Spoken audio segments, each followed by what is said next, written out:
The one thing that annoyed me then, in the days before dress-down Fridays and everybody wore suits and, bowler hats hadn't been that long gone, was shaving.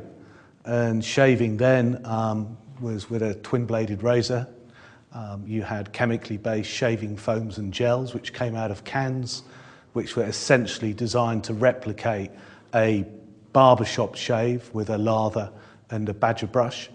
And I always used to get razor burn.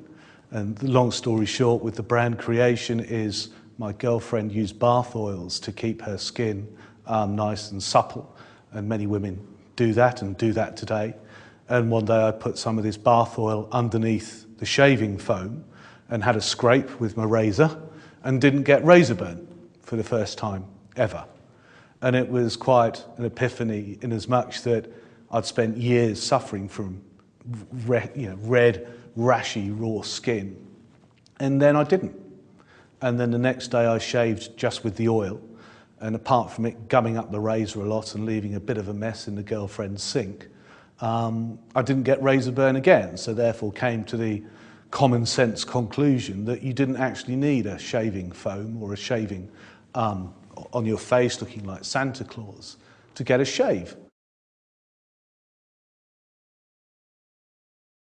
Yeah, it was incredibly difficult. Anybody setting up a business today, especially with where we are with, the global downturn going on, you're going to find it very hard to raise money. So the first ports of call were friends and family, and mum and dad were both teachers. They didn't earn a great deal, but they were able to lend me £2,000, which was a lot of money for me back in '93. My previous marketing job came with quite a big ticket salary. I was on about 40,000 quid in '92, which was quite a big number with a car. But obviously that went very quickly and I hadn't had any savings. I took out unsecured loans, credit cards, debts to the tune of about £30,000 to £35,000 off the back of my previous salary and essentially used that as working capital. And then went to people who became my business partner, a chap called Herbie, my best friend from Polytechnic, who I did mechanical engineering with, Patrick. They stumped up 7,500 quid each for an equity piece of the limited company. And then we set forth, but it was horrendously difficult.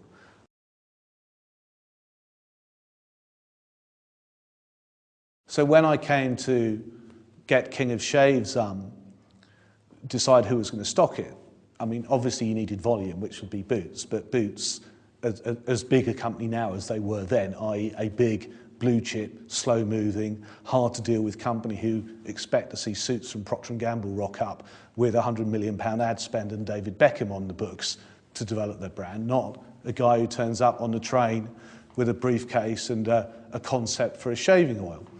So I decided I needed to get it stocked by a halo stockist first. That was Harrods.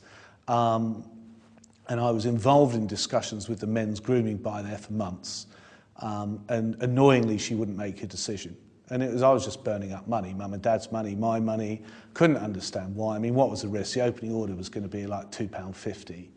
And anyway, I just had enough one day and then just picked up the phone to Mohammed Al Fayed's office, bluffed my way through to his personal secretary, said, this is Mr. King calling, King of Shaves, I've got a product that I believe Harrods should take, please can I have his private fax number so I can get you through to you because I think he'd be...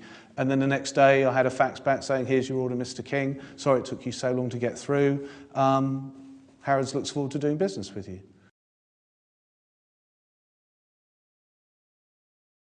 So I had to basically sell 10% of the business to fund the PR campaign, which has made the person who bought the 10% of the business quite a few millions of quid. So 10 grand into a few millions of quid very quick. That was a good call, but I couldn't at that stage get any more money out of the existing shareholders, nor from the bank, but I needed to have the PR. And that started to take off in early '95 when there was a feature on me in You magazine in Mail on Sunday, a whole page. The lady who brokered that was Sophie Rhys-Jones, as she then was, but then turned into Sophie Wessex later that year. So then there was a bit of a connection between King of Shaves and Sophie Wessex, and then we signed Will Carling because I found out through another interview that his wife had bought him the shaving oil and he really liked it. So we did a deal with him, and then he had an affair with Diana, and then you had this huge morass of King of Shaves, Will Carling, Sophie Rhys-Jones, Princess Diana, stuff going on that bizarrely got coverage in the Red Tops. You know, Sophie we did an exercise on the London Underground where men got dressed up as kings, so the sum total of this was find 10 men, give them a cardboard crown, give them a cape, give them a script, a scroll to proclaim themselves the King of Shaves, and they've come to shave you from, you know, your stubble from trouble and all of this, put them onto the Underground, and then do a leak to the Evening Standard that they're going to be there. And then the Evening Standard takes a photo, and then, because Sophie Rhys-Jones' backstory's in it, it then gets written up that Sophie launches King of Shaves on the London Underground and all of this. And it got, you know, for not a lot of money, it got huge press coverage. So when I started seeing, for example, things like the internet start being talked about and an ad for First Direct with a URL under it, didn't even know what URL stood for, but thought, well, that's quite clever. What does that do? That looks like a piece of real estate that you can own. It's your name. I'm going to own it. But bizarrely, you couldn't email Internic, who were the Californian-based supplier of domain names then. You had to ring them up. So I rang him up, standing outside a pub in Chalfont St Giles, and said, hello, my name is William King. I'm calling from the UK. Can you tell me if shave.com is available or not? And they said, oh, let me just check. Oh, yes, it is. Will you be paying by Visa or American Express? And it was $35. So that was the best $35 spent, 18 quid. And that domain was bidded for 2 million quid in '99 by a reverse auction site in the days of Quicksell Ricardo and the early days of eBay and, you know, auction sellers. But it was our home, and then it traffics massively, for example, because people just type in shave.com and see what's there. So our traffic numbers are the highest of all the shaving brands, including Gillette's, which is brilliant.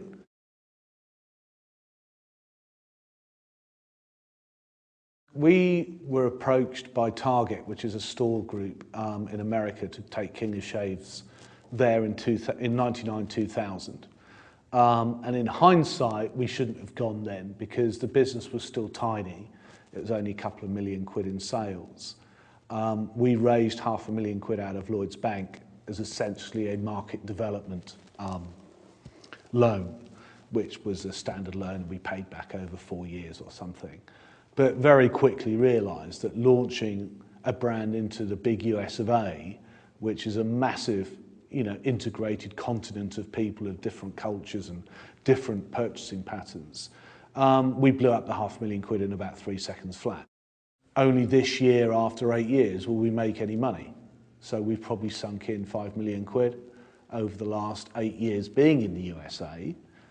That's been good in as much that people buy the product there and they like it and it's growing, but it's not paid back its investment so far.